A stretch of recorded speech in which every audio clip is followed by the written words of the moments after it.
तो आइए आज की बाइबल स्टडी को शुरू करें। हम देख रहे हैं बाइबल में पेड़ के महत्व को और जीवन के वृक्ष के विशेष करके महत्व को देख रहे हैं। हमने इससे पहले देखा कि नीति वचन 11:30 के हिसाब से ये जो धार्मिकता के जीवन का वृक्ष का फल है वो हमें उद्धार और धार्मिकता देता है, और ये उद्धार और धार्मिकता हम केवल जीवन के वृक्ष से ही पा सकते हैं। पांचवा, आगे बढ़ते हैं। पांचवा, लॉन्गिंग फुलफिल्ड यानी लालसा पूरी होना। नीति वचन उसका 13वां अध्याय और 12 वचन। जब आशा पूरी होने में विलंब होता है तो मन शिथिल होता है, परंतु जब लालसा पूरी होती है तब जीवन का वृक्ष लगता है। तो यहाँ नीति वचन ही में केवल जीवन के वृक्ष के नामों को अलग अलग नामों से संबोधित किया है, यानी लालसा पूरी होने वाला वृक्ष, धार्मिकता का वृक्ष, ऐसे करके अलग अलग नामों को हम यहाँ इस नीति वचन की पुस्तक में देता हुआ देखते हैं। अब सवाल यह है कि हमें किस बात की लालसा है। बाइबल कहती है कि केवल जीवन ही का वृक्ष है जो हमारी लालसाओं को पूरा करता है। यानी सच में हम क्या चाहते हैं, अपने जीवन में हम क्या चाहते हैं? कार, घर, नौकरी, अच्छा जीवन साथी। देखिए, इनमें से कोई भी बात हमारे जीवन की जो लालसा है, जो सच में हमारी चाहत है, उसे पूरा नहीं कर सकती है। क्योंकि सच में देखा जाए तो मनुष्य जीवन की जो सच्ची लालसा है वो ये सब नहीं है। कार होगी तो कुछ और नया हमारा मन चाहेगा कि अगर ये भी होता तो अच्छा होता, या फिर कुछ और चीज को हम पा लेते हैं, उसके बाद नई लालसा होती है, के बाद एक इस तरह से जो है वो हमारी लालसा बढ़ती चली जाती है। और हमारी लालसा जो है सच में देखा जाए तो अनंत काल का जीवन है। हमारी लालसा क्या है? अनंत काल का जीवन। सभोपदेशक एक्लेसियास्टिक्स उसका 3:11 देखें, लिखा है, उसने सब कुछ ऐसा बनाया कि अपने अपने समय पर वे सुंदर होते हैं। फिर उसने मनुष्यों के मन में अनादि अनंत का ज्ञान उत्पन्न किया है, तो भी जो काम परमेश्वर ने किया है वो आदि से अंत तक मनुष्य समझ नहीं सकता। इसका मतलब हम अनंत काल की जो लालसा है वो हमारे अंदर बनी रहेगी, चाहे कितना भी हम समझ को हासिल कर लें, कितना भी हम ज्ञान को हासिल कर लें।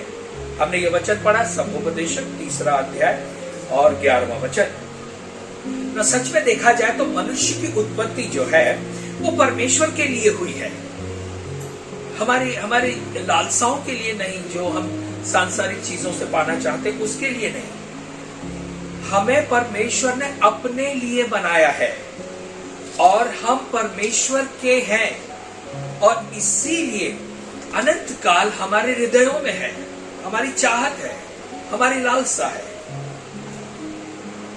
और इस प्रकार की जो अच्छी जिंदगी है वो हम केवल जीवन के वृक्ष से ही पा सकते हैं। हमने नीति वचन उसके 13-12 में देखा कि आशा टूटने से मन शिथिल हो जाता है।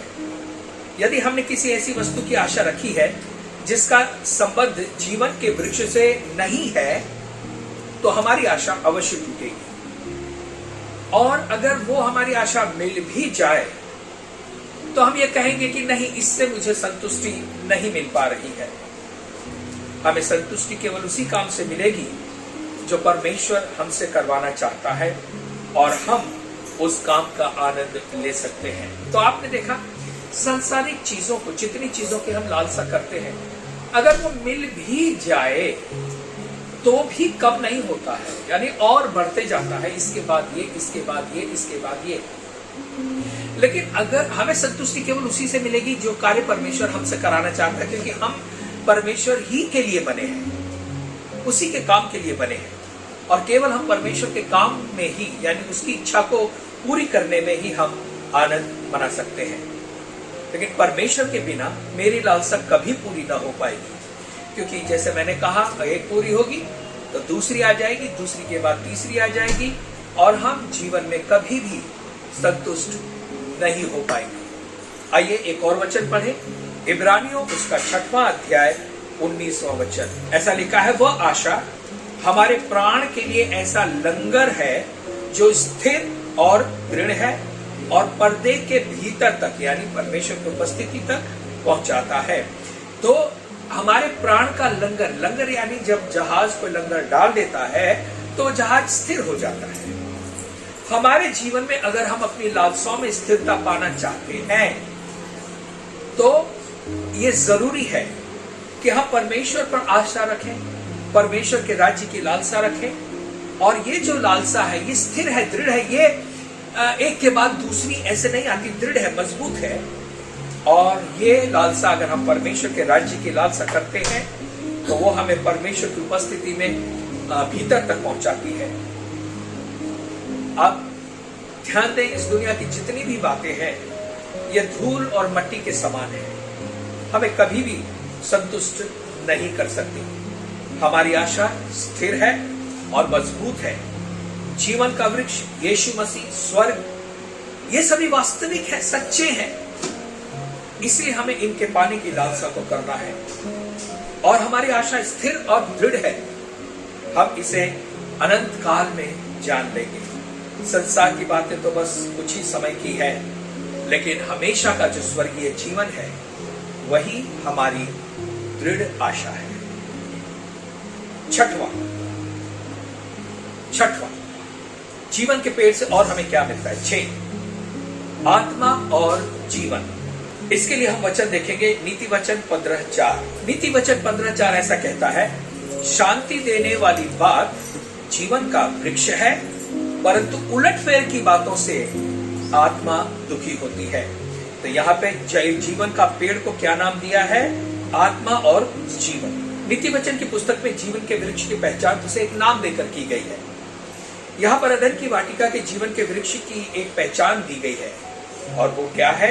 आत्मा और जीवन है। क्योंकि जब हव्वा के आगे फल खाने के चुनाव या पेड़ का चुनाव का समय था तो सवाल यह है कि हव्वा ने किसकी सुनी? परमेश्वर की बोली या शैतान ने जो उलटफेर करके यानी जो बात बोली उसका? हव्वा ने तोड़े मरोड़े गए सत्य को सुना, जिसकी वजह से क्या हुआ? वो मर गई। मन को शांति देने वाली सच्ची बातों को सुनने की बजाय हव्वा ने उलटफेर, घुमाव फिराव, तोड़ी मरोड़ी कर कही गई बातों को सुना। और ये कि इस भले बुरे के ज्ञान के वृक्ष को, फल को न खाना, नहीं तो मर जाओगे, ऐसा परमेश्वर ने कहा था। लेकिन शैतान ने उसी बात को घुमा फिरा के कहा कि तुम नहीं मरोगे बल्कि तुम परमेश्वर के तुल्य हो जाओगे। तो तोड़ मरोड़ कर बोले गए सत्य को उसने सुना। किसी भी अच्छे मसीही के लिए ये बड़ी खतरनाक बात है। कई बार सत्य तो हमें बोला जाता है लेकिन वो सत्य पूरा सत्य नहीं होता है, उसको थोड़ा सा उसमें मिर्च मसाला लगाकर बोला जाता है और ये बहुत ही खतरनाक बात है। हम ऐसे समाज में जी रहे हैं जहां पे लोग जो है गॉसिप सुनना यानी एक दूसरे की चुगली सुनना पसंद करते हैं। हम ऐसी बातों को यदि सुनते हैं तो ऐसी बातों को और भी बढ़ावा मिलता है। अगर हम उनको सुनेंगे तो और भी यही बातें तोड़ मरोड़ कर कही गई बातें और भी लोग हमारे आगे हमारे सामने आकर कहेंगे। यूहन्ना उसका 6वां अध्याय 63वां वचन। आत्मा तो जीवनदायक है, हाँ। शरीर से कुछ लाभ नहीं। जो बातें मैंने तुमसे कही है वे आत्मा है और जीवन भी है। अब ध्यान दें, हम बहुत सी बातों को सुनते हैं, लोगों की एक दूसरे की गॉसिप को भी सुनते हैं। यीशु मसीह ने भी तो लोगों से बातें की ना, लेकिन उन्होंने अपने हर एक शब्द के लिए कहा कि जो बातें मैं तुमसे कह रहा हूं वो तोड़ मरोड़ कर बोली गई बातें नहीं है, सत्य है। और क्योंकि वो अनंत सत्य है इसीलिए उन बातों में आत्मा और जीवन है। यीशु सत्य है। यीशु मसीह के द्वारा जो भी आएगा वो सत्य ही होगा, क्योंकि वो अपने आप में सत्य है। वो सत्य बोलता है ऐसा नहीं है, वो स्वयं सत्य है। उसने खुद कहा कि मार्ग, सत्य और जीवन मैं हूं। तो जो खुद सत्य है उसके द्वारा असत्य कैसे निकल सकता है? और इसीलिए यीशु मसीह ने कहा, जो बातें मैंने तुमसे कही हैं वो आत्मा और जीवन है। यूहन्ना 14वां अध्याय और 6वां वचन, जॉन चैप्टर 14 वर्स 6। यीशु ने उससे कहा, हाँ। मार्ग, सत्य और जीवन मैं ही हूँ, हाँ। बिना मेरे द्वारा कोई पिता के पास नहीं पहुँच सकता। तो मार्ग, सत्य और जीवन जब यीशु मसीह है, तो यीशु मसीह के द्वारा आने वाली सारी बातें सत्य ही होगी। तो आप जानते हैं, जब यीशु मसीह को पकड़कर उन्हें सताव के दौर से जाना पड़ रहा था, और जब पेंतुस पिलातुस के सामने उनको लाकर खड़ा किया, तो यूहन्ना 18:38 में, यानी जॉन चैप्टर 18:38 में पेंतुस पिलातुस ने पूछा, सत्य क्या है? यानी लोग कहते हैं इसने कहा कि ये यहूदियों का राजा है। पेंतुस पिलातुस कहता है, क्या तू यहूदियों का राजा है? वो सत्य जानना चाहता था। और यीशु मसीह ने कहा, जब सत्य तेरे सामने खड़ा है तो तेरे मुंह से असत्य निकल ही नहीं सकता, तूने कहा। तब पिलातुस देखा जाए तो एक राजनीतिक नेता था, और नेता जो होता है वो सत्य का ज्ञान पाना नहीं चाहता है, वो भले और बुरे के ज्ञान को पाना चाहता है। यदि हम जीवन के वृक्ष से खाएंगे तो हम इन ऐसी सारी बातों से आजादी पाएंगे। आइए 7वां देखें। 7वां है कलीसिया को मिला वायदा, प्रॉमिस, चर्च प्रॉमिस। कलीसिया को प्रॉमिस दी। रेवलेशन चैप्टर 2 वर्स 7, प्रकाशित वाक्य 2:7 निकाल कर पढ़ेंगे। जिसके कान हो वह सुन ले कि आत्मा कलीसिया से क्या कहता है। जो जय पाए मैं उसे उस जीवन के पेड़ में से जो परमेश्वर के स्वर्ग लोक में है फल खाने को दूंगा। अब देखिए, इसका जो वायदा जो जय पाए हुए लोग होंगे उनके लिए ही किया गया, ये सबके लिए नहीं है। जय पाए हुए लोग, देखा जाए तो जीवन के वृक्ष का जो फायदा है, बेनिफिट है, वो कलीसिया को दिया गया है, कलीसियाओं के लिए है। यदि तू जय पाए, कलीसिया के लिए जरूरी है कि वो हर परिस्थिति पर जय पाए। देखिए, जय पाना ये कोई आने वाले समय में हम जय पाएंगे ऐसा नहीं है, हम आज भी जय पा सकते हैं। यदि हम परमेश्वर की कलीसिया है तो ये वायदा हमारे लिए है, इस समय के लिए भी है और आने वाले समय के लिए भी है। अगर हम प्रकाशित वाक्य उसका 1 अध्याय और 20 वचन को देखें, रेवलेशन 1:20, प्रकाशित वाक्य 1:20, अर्थात उन 7 तारों का भेद जिन्हें तूने मेरे दाहिने हाथ में देखा था, और उन 7 सोने की दीवटों का भेद, वे 7 तारे 7 कलीसियाओं के दूत है, और वे 7 दीवट 7 कलीसिया है। अब यहाँ पे देखिए, 7 दीवट यानी 7 जो दीपदान है, लैंड स्टैंड है, वो क्या है? 7 चर्चेस है, 7 कलीसियाएं हैं। तो जीवन के वृक्ष के द्वारा कलीसिया मसीह से जोड़ी गई है। अब देखिए, यीशु मसीह ने भी कहा यूहन्ना 15:5 में कि वो दाखलता है, हम डालियां हैं, है ना? यानी परमेश्वर पेड़ अपने आप को बताता है और उससे जुड़ी हुई डालियां हमें कहता है। पेड़ से जुड़ा हुआ, यहाँ पर हम अपने आप को जीवन के वृक्ष से जुड़ा हुआ पाते हैं। जब हम जीवन के वृक्ष से जुड़ेंगे तो जीवन के वृक्ष के जो भी फायदे हैं वो हमें मिलेंगे। जिस प्रकार से दाखलता से पोषण डालियों तक जाता है, उसी प्रकार से जीवन के वृक्ष का जो फायदा है, आशीष है, वो हमें मिलती है। यानी कि जब हम यीशु मसीह से जुड़ जाते हैं तो जीवन के वृक्ष का जो जीवन है वो हमारे अंदर फ्लो होने लगता है, हमारे अंदर बहने लगता है। जब परमेश्वर के लोगों ने परमेश्वर से दूर जाकर पराये देवी देवताओं की आराधना प्रारंभ की, तो लोगों ने उसी पेड़ की डाली को काटकर अपने लिए अपने देवता की मूर्ति बना दी। ये लिखा है यिर्मयाह उसका 10वां अध्याय और 5वें वचन में, वे ककड़ी के खेत में खड़े पुतले के समान है, पर वे बोल नहीं सकती, उन्हें उठाए फिरना पड़ता है क्योंकि वे चल नहीं सकती। उनसे मत डरो क्योंकि वे न तो कुछ बुरा कर सकती है और न कुछ भला। तो अब यहाँ पर हम देखते हैं जीवन के वृक्ष के भागी कलीसिया है। और संसार ने क्या किया?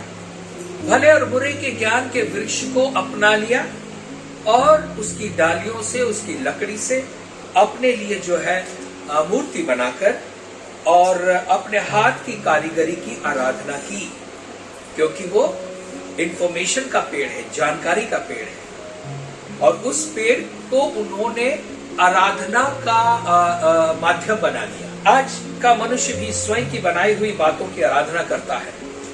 हम अपने आप को परमेश्वर के समान समझने लगे हैं। क्यों? हमें लगता है हमने बहुत ज्ञान पा लिया है, अब हमें परमेश्वर की जरूरत नहीं है। कई लोग तो नास्तिक हो जाते हैं, वो ये कहते हैं कि परमेश्वर है ही नहीं। ये ऐसे लोग हैं जिनको लगता है कि हमने जो पा लिया है वो अद्भुत है, बहुत ज्यादा है बस।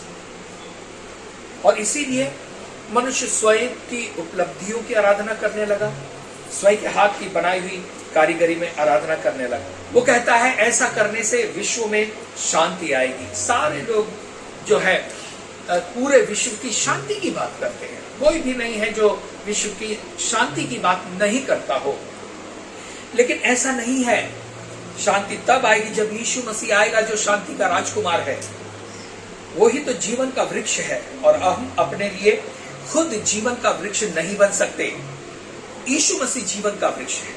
अगर हम अपने लिए लकड़ी या पेड़ बना लें तो वो पेड़ केवल मरी हुई लकड़ी देगा, लेकिन यीशु हमें जो है जीवन देता है, और वो भी कैसा? अनंत काल का।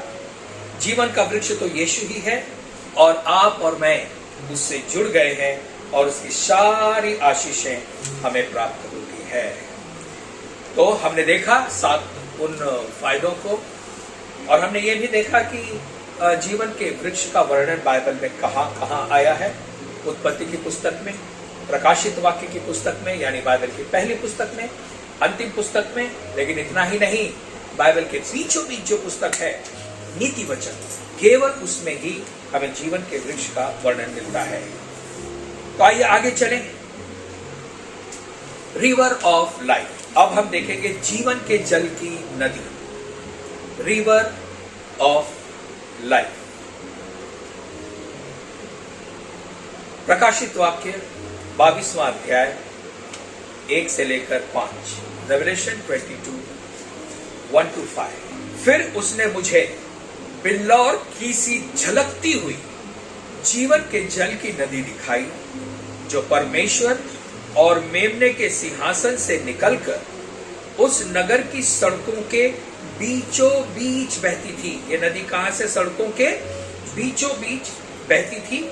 नदी के इस पार और उस पार जीवन का वृक्ष था। उसमें 12 प्रकार के फल लगते थे, और वह हर महीने फलता था, और उस वृक्ष के पत्तों से जाति जाति के लोग चंगे होते थे। फिर श्राप न होगा, और परमेश्वर और मेमने का सिंहासन उस नगर में होगा, और उसके दास उसकी सेवा करेंगे। वे उसका मुंह देखेंगे, और उसका नाम उनके माथों पर लिखा हुआ होगा। फिर रात नहीं होगी, और उन्हें दीपक और सूर्य के उजियाले की आवश्यकता नहीं होगी, क्योंकि प्रभु परमेश्वर उन्हें उजियाला देगा, और वे युगान युग राज्य करेंगे। तो अब यहाँ पर हम जीवन के जल की नदी को देखते हैं। ना इस नदी की कल्पना अगर हम करें तो हमारे बुद्धि से हम नहीं कर पाएंगे, क्योंकि ये आत्मिक नदी है। फिर भी थोड़ा बहुत समझाने के लिए वचन कहता है कि झलकती हुई नदी है, बिल्लौर की सी चमक है उसके अंदर। और ये जो नदी है, ये मेमने के सिंहासन से, यानी परमेश्वर और मेमने के सिंहासन से होती हुई, यानी इसकी शुरुआत कहां से है?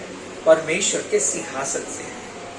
और लिखा है वहां से होती हुई वो नगर की सड़क के बीचों बीच से बहती है। तो अब यहाँ पर हम इस नगरी के चित्र को देख रहे हैं। इस नगरी की हर वस्तु देखना जीवन से संबंधित है, यानी इस नगरी में जो भी होगा, नए आकाश और नई पृथ्वी में जो भी होगा, सभी वस्तुएं जीवित होंगी। अर्थात जीवन की पुस्तक, वहां केवल वही लोग होंगे जिनका नाम जीवन की पुस्तक में होगा। फिर जीवन के जल का सोता होगा वहां पर। फिर जीवन के जल की नदी होगी, फिर जीवन का वृक्ष होगा, फिर वहां पे मेमना होगा यानी यीशु होगा जो जीवन है, फिर जीवन का आत्मा होगा, और विश्वासी जो जीवन पाएंगे वो भी अनंत का होगा। तो हमने इस नगरी में जो भी देखा, उन बातों को देखा जो जीवन है, अपने आप में जीवन है। अब इन सारी बातों को जो नगरी में है ऐसा कहा गया है, वो नगरी में ही नहीं है। अगर आज आप देखें तो इन बातों को हम आज भी पा सकते हैं, यानी वर्तमान में भी हम इन बातों को पा सकते हैं। तो जो बातें अभी हम पाते हैं उनका संबंध कहां से है? अनंत काल से है। उदाहरण के तौर से यदि हमारा नाम जीवन की पुस्तक में लिखा होगा, तो जीवन के पुस्तक में नाम लिखाने का समय क्या है? अभी है, अभी है, इस समय है, यानी वर्तमान में है। फिर जीवन के जल का सोता जो यीशु मसीह है वो हमारे साथ है। जीवन के जल की नदी का आज हम आनंद ले सकते हैं। जीवन के वृक्ष से हमने आज फल खा लिया है। यीशु हमारा जीवन होगा, लेकिन वो अभी भी है। जीवन का आत्मा जो हमें मिलने पर है वो आज है, हमारे साथ है। विश्वासी जो अनंत काल का जीवन पाएंगे, ये वायदा आज हमारे लिए मिला है। तो ये सारी बातें जो उस समय होंगी, यानी भविष्य में नए आकाश और नई पृथ्वी में होंगी, वो आज भी हैं। अब सवाल यह है कि क्यों परमेश्वर ने जीवन के लिए अलग अलग चिन्हों का उपयोग किया? जीवन की पुस्तक, जीवन का जल, जीवन का सोता, अलग अलग चिन्हों का उपयोग किया। एक चीज और ध्यान दें, जैसा मैंने आपको पहले बताया, लोग जो हैं वो वृक्ष हैं। हाँ, इसके बारे में मैं आपको पहले बता चुका हूं। और जो जीवन का वृक्ष है वो यीशु मसीह है। तो वृक्ष कौन है? लोग हैं। और जीवन का वृक्ष यीशु मसीह का प्रतीक है। मेरे साथ निकालेंगे मरकुस उसका 8वां अध्याय 24वां वचन। पहले वचन लिख लें, मार्क चैप्टर 8 वर्स 24। दूसरा वचन है दानियल की पुस्तक 4 अध्याय 22वां वचन, यानी book of Daniel chapter 4 verse 22। फिर तीसरा है साम्स यानी भजन, उसका पहला भजन और तीसरा पद, यानी साम्स 1:3। फिर भजन संहिता 92 और 12, भजन संहिता 92:12 यानी 92:12। आइए एक एक करके इन वचनों को पढ़ेंगे तो हम समझ सकेंगे और भी ज्यादा। मेरे लिए कोई निकाले मरकुस 8:24। आइए पढ़ते हैं मरकुस 8:24। उसने आंख उठाकर कहा, हाँ, मैं मनुष्य को देखता हूँ, हाँ। वे मुझे चलते हुए पेड़ों जैसे दिखाई देते हैं। अब रुक जाए, यहाँ पर यीशु मसीह ने अंधे की आंखों को चंगा किया है और उसे पहली बार में धुंधला दिखता है और वो कहता है मैं लोगों को किसके जैसा देखता हूँ? किसके जैसा देखता हूँ? पेड़ों के जैसा, यानी लोग पेड़ों के जैसे दिखाई पड़ रहे हैं। दूसरा पढ़ेंगे दानियल की पुस्तक उसका 4 अध्याय 20वां वचन।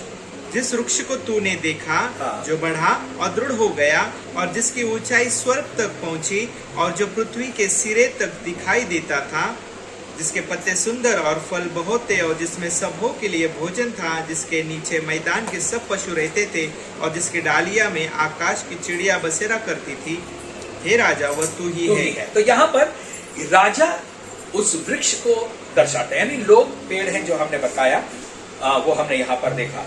आगे पढ़ेंगे साम्स 1:3, भजन संहिता 1:3।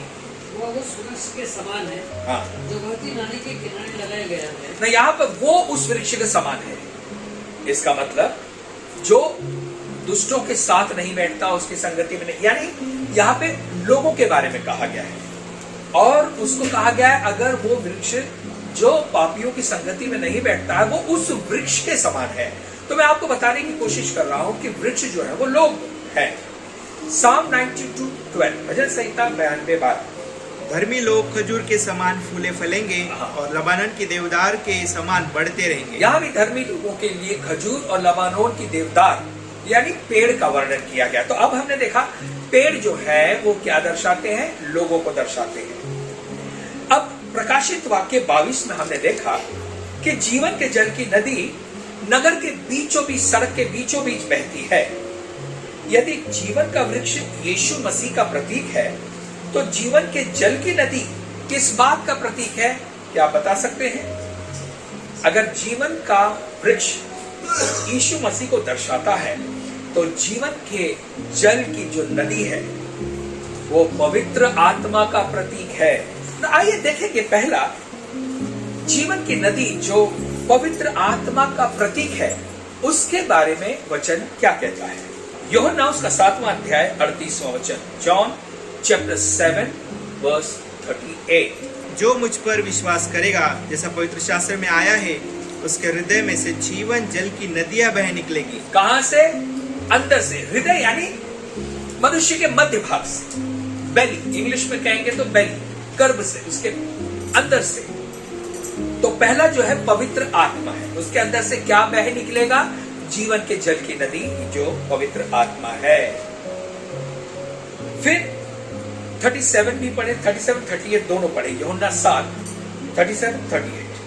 पर्व के अंतिम दिन जो मुख्य दिन है, यीशु खड़ा हुआ और पुकार कर कहा, यदि कोई प्यासा हो तो मेरे पास आए और पिए। यदि कोई प्यासा हो तो मेरे पास आए और पिए। जो मुझ पर विश्वास करेगा, जैसा पवित्र शास्त्र में जो आया, विश्वास करेगा, इस बात को अंडरलाइन करें, ये हर एक के अंदर से बहने वाली नदी है, नहीं है। जो विश्वास करेगा, आगे जैसा पवित्र शास्त्र में आया है, उसके हृदय में से जीवन के जल की नदियां बह निकलेंगी।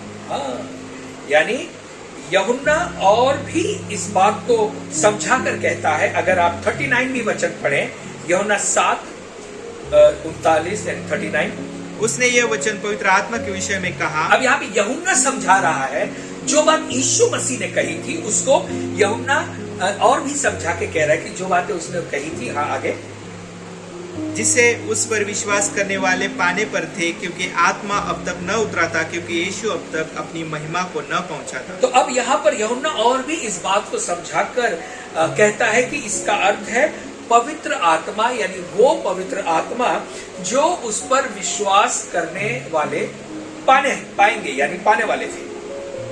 तो जीवन के जल की नदी क्या है? पवित्र आत्मा है। अब ये नदी कहां से बहती है? बीचों बीच से बहती है। इसीलिए तो वचन ने कहा तुम्हारे भीतर से, तुम्हारे अंदर से। यहाँ पे जो हमने वचन पढ़ा उसमें लिखा तुम्हारे हृदय से, मन से, अंदर से, तुम्हारे बीचों बीच से बह निकलेगी। यानी reverse of living water will flow with in them, उनके अंदर से। उनके अंदर से, उसके लिए एक ग्रीक भाषा का शब्द है कोइलिया, KOILIA, कोइलिया ग्रीक शब्द है। ये ग्रीक शब्द है, नया नियम ग्रीक भाषा में लिखा हुआ है, इसलिए हमने आपको ग्रीक का बताया। ग्रीक में भीतर से निकल पड़ेगी, यानी हृदय से निकलेगी। उसके लिए जो शब्द है वो कोइलिया, यानी KOILIA। इसका अंग्रेजी में अर्थ होता है belly, abdomen, heart, the inner man, यानी अंदर से, पेट, गर्भ से, हृदय से और अंदरूनी मनुष्य से, यानी जो भी चीज तुम्हारा सेंटर है, मध्य है, वहां से निकले ना। भविष्य में ये नदी हम सभी में से बहेगी, लेकिन अब देखा जाए तो अभी भी पवित्र आत्मा हम में से बहता है। और यदि अगर ये नदी अभी हमारे अंदर से नहीं बहती है तो उस समय क्या बहेगी? तो ये जरूरी है कि पवित्र आत्मा से भरते जाए। यीशु पर विश्वास करेंगे तो हमें उस पवित्र आत्मा मिलता है और वो हमारे अंदर से फूटने वाला सोता बन जाता है, कंटिन्यू बहने वाला सोता बनता है। तो प्रकाशित वाक्य 22 में हमने देखा कि ये जो नदी है वो उस नगरी में से बहेगी। नगरी कौन है? मसीह की दुल्हन। वो जो यरूशलेम नगरी उतरेगी वो मसीह की दुल्हन है और ये उस नगरी के बीच में से बहेगी, यानी दुल्हन के बीचों बीच से बहेगी। अब दुल्हन कौन है? आप और मैं, जो उसके लोग हैं वो उसकी दुल्हन है और हमारे अंदर से ये नदी बहेगी। अब ये नगरी जो है नदी बहने वाली नगरी है। अगर ये नदी हम में से अभी नहीं बह रही है तो हमें उस नगरी में प्रवेश नहीं मिलेगा। यदि हमने यीशु मसीह पर विश्वास नहीं किया है और उसका पवित्र आत्मा हम में से नहीं बह रहा तो हमें अंदर प्रवेश नहीं मिलेगा, और यदि बह रहा है तो अभी बह रहा है तो अनंत काल तक बहता रहेगा। जब हम जीवन के जल की नदी को देख रहे हैं, जिसका वर्णन पूरी बाइबल में आया है, किसी न किसी तरीके से जीवन के जल की नदी को आप पूरी बाइबल में बहता हुआ देखेंगे। उत्पत्ति की पुस्तक से लेकर यह नदी शुरू होती है और वो बहते बहते उसकी पुस्तकों में से होते होते होते होते लास्ट में प्रकाशित वाक्य की पुस्तक तक आती है। तो हम केवल नदी की बात नहीं कर रहे, बल्कि हम बात कर रहे हैं कि जीवन के जल की नदी, यानी केवल नदी नहीं है, ये नदी जीवन के जल की नदी है। Living water, living water. आपको याद होगा मैंने इसके लिए हिब्रू शब्द आपको बताया था, हाइम माइम, बहता हुआ जल। ठहरे हुए पानी को कहेंगे माइम और बहते हुए जल को कहेंगे हाइम माइम। इसका मतलब पवित्र आत्मा जो है वो ऐसी नदी है जो हाइम माइम है, बहने वाली नदी है, बहती रहती है। इस नदी के बारे में यूहन्ना ने ऐसे ही नहीं कहा कि वो पवित्र आत्मा है जो उसके लोग पाने वाले हैं। अगर आप देखेंगे यूहन्ना 4:10 में, जब यीशु मसीह की मुलाकात उस सामरी स्त्री से होती है और यीशु मसीह उससे कहते हैं, यदि तू मुझसे मांगती, यदि तू जानती कि तुझसे कौन बात कर रहा है, यदि तू उसे जानती और उसके वरदान को जानती तो वो तुझे, तू उससे मांगती और वो तुझे जीवन के जल की नदी देता। तो उस सामरी स्त्री से भी यूहन्ना 4:10 में यीशु मसीह ने इस जीवन के जल की नदी के विषय में बात की है, यानी वो पवित्र आत्मा जो हम प्रभु यीशु मसीह पर विश्वास करने के द्वारा पाते हैं। ना क्यों पवित्र आत्मा ही? क्योंकि ये पवित्र आत्मा ही है जो यीशु मसीह की गवाही देता है। पवित्र आत्मा यीशु मसीह की गवाही देता है और ये लिखा हुआ है जॉन चैप्टर 15 वर्स 26 में, यूहन्ना 15:26। परंतु जब वह सहायक आएगा जिसे मैं तुम्हारे पास पिता की ओर से भेजूंगा, अर्थात सत्य का आत्मा जो पिता की ओर से निकलता है, तो वह मेरी गवाही देगा। आमीन। तो पवित्र आत्मा किसकी गवाही देगा? यीशु मसीह। अब ये पवित्र आत्मा कहां से निकलता है उसको भी जरा ध्यान दे, आगे जाके हम उसको देखने वाले हैं। पिता की ओर से आता है। प्रकाशित वाक्य में लिखा है ये नदी परमेश्वर और मेमने के सिंहासन से बहती है। अब यहां पे लिखा है बीचों बीच में बहेगी, नगर के बीचों बीच बहेगी। अब सवाल यह है कि नगरी का बीच क्या है, मध्य क्या है?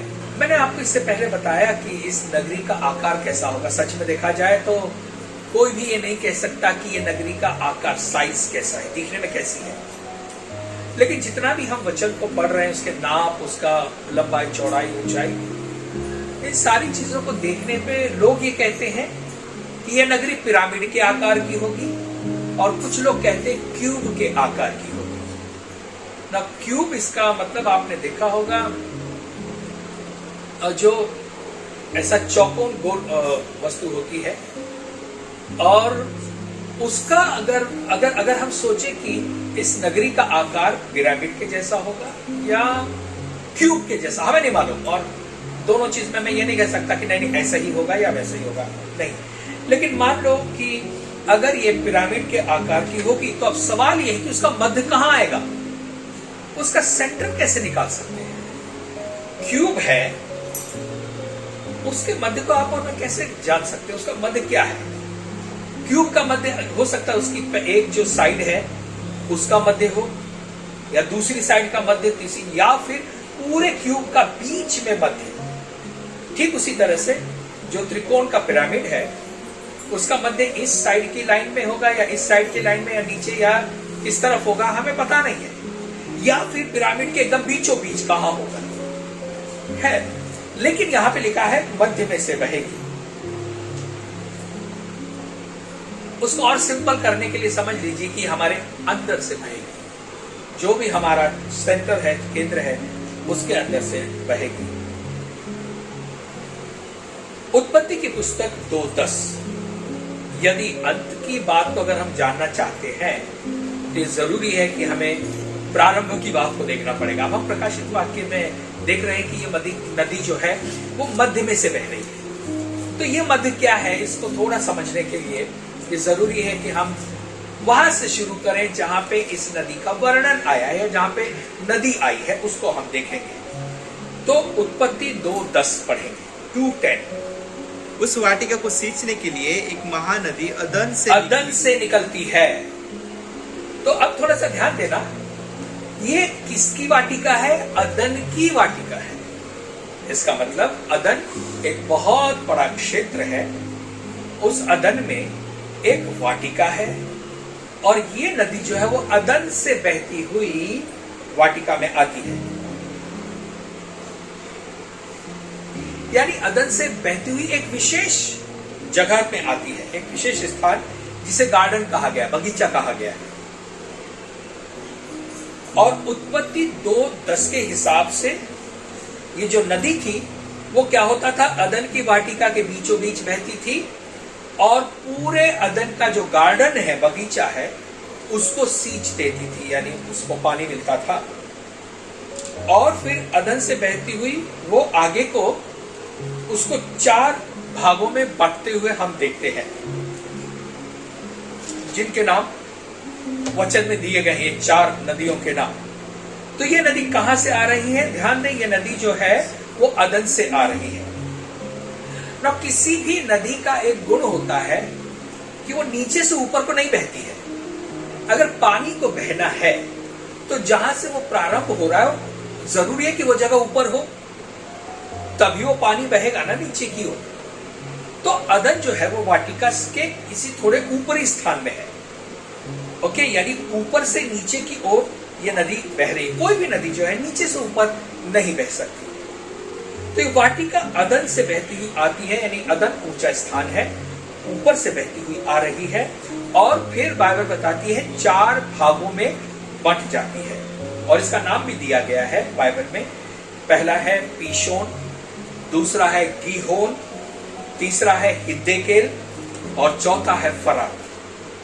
4 नाम है, ये आप बाइबल में पा सकते हैं, पीशोन, गीहोन, हिद्देकेल और फरात। तो ये नदियां आज भी जो है वो मिडिल ईस्ट के जो देश है, मध्य पूर्वी देश है, उनमें पाई जाती है। मेसोपोटामिया और जो बेबीलोन्स है उससे यूफ्रेटिस और टिग्रिस अर्थात हिद्देकेल और फरात नदी बहती है। पिशोन और हवीला, ये 2 नदियां जो हैं वो इजिप्ट में है, यानी मिस्र में है ना। गीहोन जो नदी है उसका पता नहीं है एक्चुअली, आज की तारीख में वो उसका अनुमान यही है कि अगर नदी ऊपर से नीचे की ओर आई है तो अफ्रीका के किसी देश में ये नदी होगी। वैसे देखा जाए तो यरूशलेम में भी गीहोन नाम की नदी है, लेकिन लोग कहते कि नहीं, ये नदी वो नदी नहीं होगी, क्योंकि ऊपर से बहती हुई आ रही है, तो यरूशलेम की नदी वो नदी नहीं है जिसका नाम गीहोन है। खैर, ये चारों नदी जो है अलग अलग देशों में है, लेकिन आज के नक्शे में चारों नदी, जैसे कि बाइबल बताती एक ही नदी से आई है, तो उनका कोई संगम होगा जहां से वो 4 बट गई होगी। ये होना जरूरी है। एक नदी आ रही है, उसके बाद एक ऐसा स्थान होना चाहिए जहां से वो अलग अलग 4 भागों में बट गई है। तो ये चारों नदी जुड़ी हुई हम आज के जो मध्य पूर्वी देशों का मिडिल ईस्ट है उसके नक्शे में हमें ये नहीं मिलता, आज नहीं मिलता। अब हो सकता है ये नदियां अपना रास्ता बदलती हैं, मैं नहीं जानता। तो ये कैसे?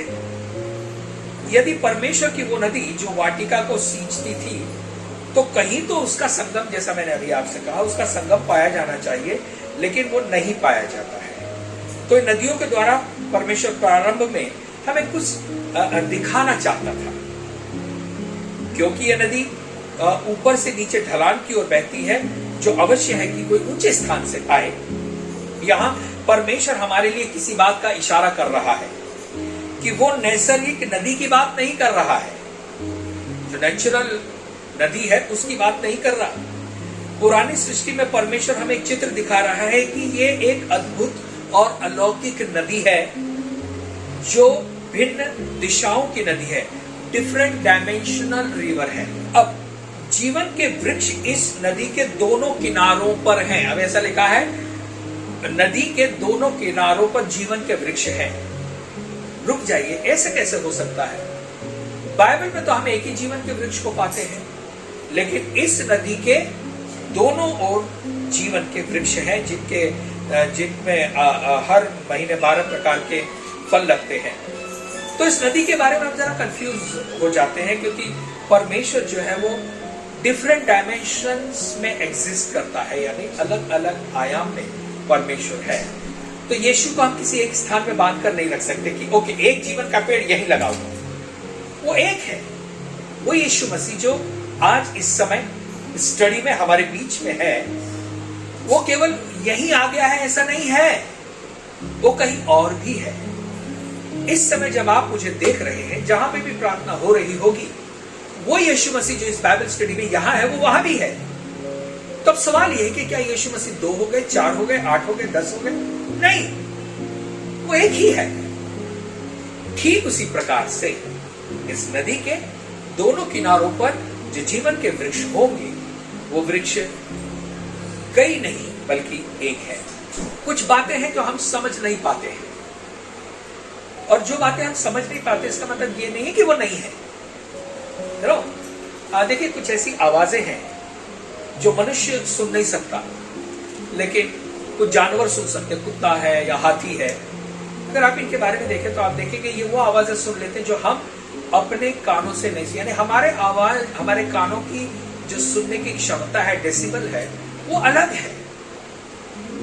हम एक क्षमता से ऊंची आवाज को नहीं सुन पाते हैं, यानी जो ऊंचे से ऊंची आवाज हमारे कानों में आती है, उससे भी अगर और ज्यादा आवाज को बढ़ा दिया जाए तो वो आवाज हम सुन नहीं सकते।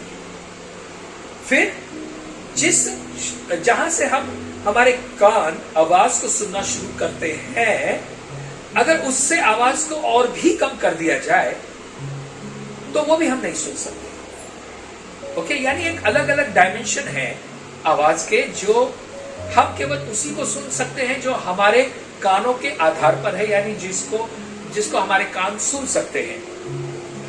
तो अब हम जो सुन सकते हैं, इसका मतलब और कोई आवाज है ही नहीं? ऐसा नहीं है, ऐसा नहीं है। तो इस नदी को, इस नगरी को, इस पेड़ को जो बातें जीवन देती हैं, उन्हें हम विजुअलाइज कर सकते हैं, यानी उसके बारे में हम एक देख सकते हैं, उसको कल्पना कर सकते हैं। क्यों कल्पना कर सकते हैं? क्योंकि उस आयाम तक जाना हमारे लिए कठिन, उस डायमेंशन तक जाना हमारे लिए कठिन, हमारी क्षमता के बाहर है। अब देखिए, एक और उदाहरण मैं आपको बताऊं। यूहन्ना उसका 20वां अध्याय 19वां वचन पढ़ेंगे। जॉन चैप्टर 20 वर्स 19, यूहन्ना 20:19। कुछ बातें ऐसी जिसको समझाना कठिन है, और जब हम समझ नहीं पाते हैं तो उन बातों का हमारे लिए कोई अर्थ नहीं होता है। लेकिन आइए मैं आपको कुछ और दिखाता हूं बाइबल में से। यूहन्ना उसका 20वां अध्याय 19वां वचन। उसी दिन जो सप्ताह का पहला दिन था, संध्या के समय, जब वो वहाँ के द्वार जहाँ चेले थे यहूदियों के डर के मारे बंद थे, तब अब यहाँ देखना, एक कमरे में सारे चेले इकट्ठे थे और दरवाजा क्या था? बंद था। तब यीशु आया और उनके बीच में खड़ा होकर, अब सवाल आया, यीशु मसीह आ गया, कहां से आया? और उनके बीच में खड़ा होकर कहता है तुम्हें शांति मिले। अब यीशु मसीह कैसे आ गया अंदर? अगर आप इसको अपने दिमाग से सोचने की कोशिश करो, हम नहीं समझ पाएंगे कैसे आ गया। और मतलब कुछ ऐसी बातें होती है हमारे जीवन में जो हो जाती है, और जब हम उसको देखते हैं तो हम अचंभित हो जाते हैं, अरे ये कैसे हो गया? क्यों? क्योंकि इसकी तो कल्पना भी हमने नहीं की थी, इस बारे में हम सोच भी नहीं सकते हैं, अचंभित हो जाते हैं। दूसरा उदाहरण होगा उत्पत्ति उसके 28वां अध्याय और 12वां वचन, जेनेसिस चैप्टर 28 वर्स 12। यहां पर याकूब जो है एक सपना देख रहा है, और उस सपने में वो क्या देखता है? एक सीढ़ी देखता है जिसका एक सिरा पृथ्वी पर है और दूसरा स्वर्ग में है। और क्या हो रहा है? परमेश्वर के स्वर्गदूत उस पर से चढ़ रहे हैं और उतर रहे हैं ना। अब लोग जो है इसे याकूब की सीढ़ी कहते हैं। सच में देखा जाए तो याकूब की सीढ़ी नहीं, ये स्वर्ग की सीढ़ी है। ये सीढ़ी जो है वो सीढ़ी नहीं है जो हम सोच रहे हैं, जिसपे दो ऐसे खंबे होते हैं और उस पे जो है दूसरे खंबे मतलब लकड़ी लगाकर उसको चढ़ने के लिए बना लेते हैं। ऐसा नहीं है, ये कुछ रैंप के जैसा, रैंप जो चढ़ा जाता है ऐसे आगे ऊपर, जिस पर चला जा सके। अब ये मैं कैसे कहता हूं, आइए देखेंगे। याकूब की सीढ़ी जो है उसको हिब्रू में सुलाम कहा गया है, SULLAM, ये शब्द आया है हिब्रू बाइबल में। उस सीढ़ी को जो है सुलाम कहा गया है। इसका अर्थ है स्टेयरवेज और रैंप, सीढ़ी या ऊपर चढ़ने के लिए। आपने देखा होगा कई बार अस्पताल में भी सीढ़ी भी होती है और रैंप भी होता है। सीढ़ी से वो लोग चढ़ सकते हैं जो पैरों से चल रहे हैं, रैंप से वो लोग चढ़ा देते हैं जो व्हीलचेयर पे होते हैं, जिन्हें चढ़ने में कठिनाई होती है, उसको रैंप कहते हैं। तो याकूब यहाँ सीढ़ी के रूप में एक कनेक्शन को देख रहा है। ये कनेक्शन फ्रॉम 2 डायमेंशन का है, एक पृथ्वी और दूसरा स्वर्ग है, जिसको हम 2D कहेंगे, 2 डायमेंशन। और उस स्थान का नाम याकूब रखता है बेथेल। उत्पत्ति 28:19 में ये लिखा हुआ है, आप उसको बाद में देख लें। जेनेसिस चैप्टर 28:19, याकूब जब इसको देखता है इस दर्शन को, तो उस स्थान का नाम बेथेल रखता है। बेथेल ये हिब्रू शब्द है जिसका इंग्लिश में अर्थ है हाउस ऑफ गॉड। बेथेल इसका मतलब परमेश्वर का भवन। बेथेल जो था वो स्वर्ग का द्वार था या परमेश्वर का भवन। अब यहां पे वो पृथ्वी और स्वर्ग को जुड़ा हुआ देखता है, ओके, जुड़ा हुआ देखता है। और स्वर्गदूतों को एक डायमेंशन से दूसरी डायमेंशन में, यानी एक स्तर से दूसरे स्तर में वो चढ़ते और उतरते देखता है। और वो देखता है, उसने कभी ऐसा नहीं देखा था, कभी नहीं हो देखता है। और वो अचंभित होकर उसका नाम कहता है, ओह ये बेथेल है, परमेश्वर यहाँ इस स्थान में है और मैं इसे नहीं जानता था। अगर आप जेनेसिस 28:19 पढ़े तो कहता है ये परमेश्वर का स्थान है।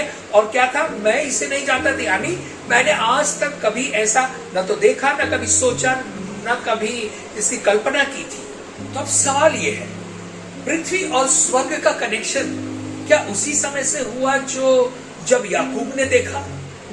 नो, पृथ्वी और स्वर्ग तो पहले से ही जुड़े हुए थे। हाँ, याकूब ने नहीं देखा था। जो बात पहले से थी याकूब ने अब देखी। एक और उदाहरण देखेंगे, एलीशा का सेवक सुबह सुबह वो उठता है और घर के बाहर आता है।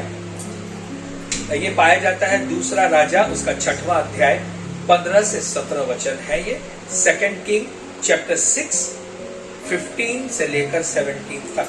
तो वहां पे जब एलीशा का सेवक सुबह सुबह बाहर उठ के आता है और वो अपने आप को शत्रुओं की सेना से घिरा हुआ पाता है, घबरा जाता है। और तब एलीशा उससे क्या कहता है जानते हैं? मत डर, क्योंकि जो हमारी ओर है वो उनसे अधिक है जो उनकी ओर है।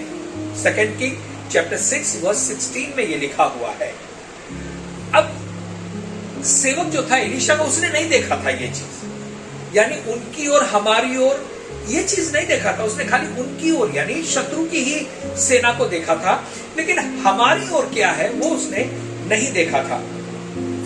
यानी एलीशा के सेवक ने इस बात को सुन के शायद कहा होगा कि ये क्या कह रहे हो कि हमारी ओर है उससे अधिक है, यहां तो कोई नहीं है, यहां तो मैं अपने आगे दुश्मन की सेना को खड़ा हुआ देखता हूं और तू और मैं, बस हम दोनों के अलावा यहां कोई नहीं है, कोई दिखाई नहीं दे रहा है।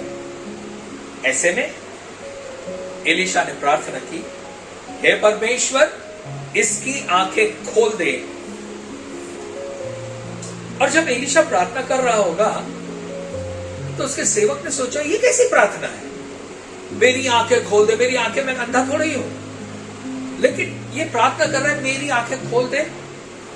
एलीशा ने प्रार्थना की कि परमेश्वर इसकी आंखें खोल दे। इसका मतलब जो अभी ये देख रहा है ये शारीरिक तौर से अपनी आंखों के आधार पर जितना वो देख सकता है उतना ही देख रहा है। अब फिर से मैं आपसे बात करूं, जो हम देख रहे हैं वही केवल सच्चाई है, ऐसा नहीं है। हमारी आंखें सीमित हैं। हमारी आंखें जो ये देख पाती है उतना ही हम देख पाते हैं, उससे ज्यादा हम नहीं देख पाते हैं। हम ध्वनि को नहीं देख पाते हैं, हम विद्युत तरंगों को नहीं देख पाते हैं। बहुत सी ऐसी चीजें हैं जिनको हम नहीं देख पाते हैं। तो यहां पर एलीशा ने अपने सेवक के लिए प्रार्थना की कि हे परमेश्वर अपने स्वर्गदूतों को भेज दे। बल्कि उसने देखिए एलीशा ने जो है वो ये प्रार्थना नहीं की कि हे परमेश्वर अपने स्वर्गदूतों को भेज दे, एकदम बड़ी सेना को यहां लेकर आ ताकि मेरा सेवक जान सके, देख सके कि हाँ हाँ हाँ हमारे आगे सेना खड़ी है।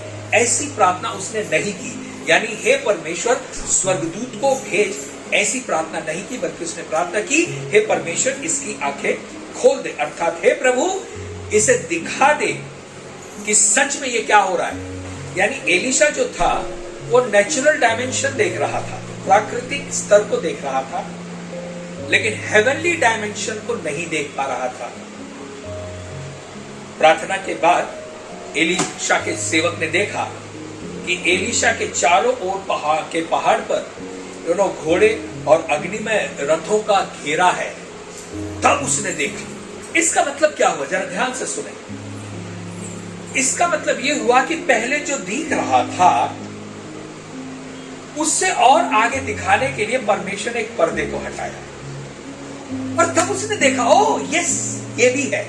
यानी वो पर्दे के इस ओर ही देख रहा था, लेकिन पर्दे के उस ओर कुछ है वो नहीं देख पा रहा था। यीशु मसीह का चेलों के सामने प्रकट होना, मैंने जैसा आपको बताया कि चेलों ने कभी सोचा भी नहीं होगा कि ये ऐसे हो सकता है। अगर इस चीज को मैं और समझाने की कोशिश करूं आज के युग में, मान लीजिए आप टीवी के स्क्रीन के सामने खड़े हैं, ओके, और वहां पे टीवी के स्क्रीन में जो दृश्य चल रहा है वो पार्टी हो रही है। और अगर ऐसा हो जाए कि पार्टी हो रही है और अचानक से आप कूदकर उस पार्टी में पहुंच जाए, तब पार्टी के लोगों को मालूम नहीं था कि आप ये पार्टी पहले से देख रहे हो, स्क्रीन पे पहले से देख रहे हो, ओके। कभी कभी हम सोचते हैं यीशु मसीह कैसे आए या कैसे अंदर आ गए, तो उसको समझाने के लिए इस चीज को आप देखें। तो आप देख रहे हैं स्क्रीन टीवी के सामने आप बैठे हैं और वहां पे पार्टी चल रही है। अगर मानो ऐसा संभव हो जाए कि आप कूद के वहां पहुंच जाओ उस पार्टी के बीच में, तो लोग आपको देखेंगे भाई साहब तुम कौन हो, कहां से आए हो, ये क्या हो रहा है। आप कहेंगे घबराओ मत, मैं तुम्हें पहले से देख रहा था, तुम मुझे नहीं देख रहे थे लेकिन मैं तुम्हें देख रहा था। ये नेक्स्ट आयाम है। इस तरह से यीशु मसीह जो थे वो बंद कमरे में आ गए, लेकिन वो बंद कमरे में पहले से ही थे। समझ रहे इन चीजों को। खैर कुछ बातें हैं जो समझाना बहुत कठिन है, लेकिन एक उदाहरण के तौर से आप समझ सकते हैं थोड़ा बहुत कि ये क्या है। ओके, अगर अब मुझे लगता है हम यहीं रुक जाएंगे क्योंकि इसके बाद से एक नया विषय भी शुरू होगा। तो आपने देखा कि ये नदी जो है वो एकदम बीचों बीच बह रही है। इसके बीच के विषय में हमारे अंदर से जीवन के जल की नदी के सोते फूटेंगे, यानी जो किसी चीज का सेंटर है, वेरी कोर सेंटर है, वहां से ये नदी बहती है। ये नदी नए आकाश नए पृथ्वी पर उस नए यरूशलेम नगरी में सड़क के बीचों बीच बहेगी, जिसके चारों ओर कई जीवन के वृक्ष हैं। इसका मतलब बहुत सारे वृक्ष नहीं, एक ही वृक्ष है, और वो दोनों ओर है जिसमें 12 प्रकार के फल लगते हैं। और ये नदी ऊपर से बहती हुई आती है, यानी परमेश्वर और मेमने के सिंहासन से बहती हुई इस नगरी में आती है। तो आज हम यहीं रुक जाएंगे और उसके आगे का अध्ययन हम नेक्स्ट टाइम